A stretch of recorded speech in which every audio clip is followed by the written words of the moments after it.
இன்று அறிவிக்கப்பட்ட அமைச்சரவை மாற்றத்தில் இந்திய சமுதாயத்தை பிரதிநிதித்து துணை அமைச்சர் ஒருவர் அமைச்சராகவும் மற்றொருவர் துணை அமைச்சராகவும் நியமிக்கப்பட்டுள்ளனர். அவர்களில் தொழில் முனைவோர் மற்றும் கூட்டுறவு மேம்பாட்டு துணை அமைச்சர் டத்துஸ்ரீ ரமணன் ராமகிருஷ்ணன் மனிதவள அமைச்சராகவும், யுனேஸ்வரன் ராமராஜ் தேசிய ஒருமைப்பாட்டு துணை அமைச்சராகவும் நியமிக்கப்பட்டுள்ளனர்.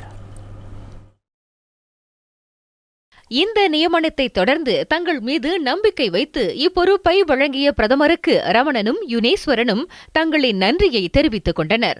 அதேவேளையில் நாட்டில் தொழிலாளர் மேம்பாட்டை உறுதி செய்வதில் மடானி மலேசியா கொள்கைக்கு ஏற்ப விரிவான, உள்ளடக்கமான மற்றும் போட்டியாற்றல் மிக்க ஆள்பலத்தை வலுப்படுத்துவதற்கான மிகப்பெரிய கடப்பாடாக இந்த நியமனம் அமைந்துள்ளதை டத்துஸ்ரீ ரமணன் சுட்டிக்காட்டினார். அதோடு பதவி உறுதிமொழி எடுத்துக் கொண்ட பின்னர் விரைவில் மனிதவள அமைச்சின் உயர் தலைமைத்துவத்துடன் சந்திப்பு நடத்தவிருப்பதாகவும் அவர் குறிப்பிட்டார். மேலும் இந்திய சமூகம் உட்பட மலேசியர்களின் நம்பிக்கைகளை உறுதி செய்வதற்காக தமக்கு வழங்கப்பட்ட இப்பொறுப்பை முழு அர்ப்பணிப்போடு ஆற்றவிருப்பதாக ரமணன் உறுதியளித்தார்.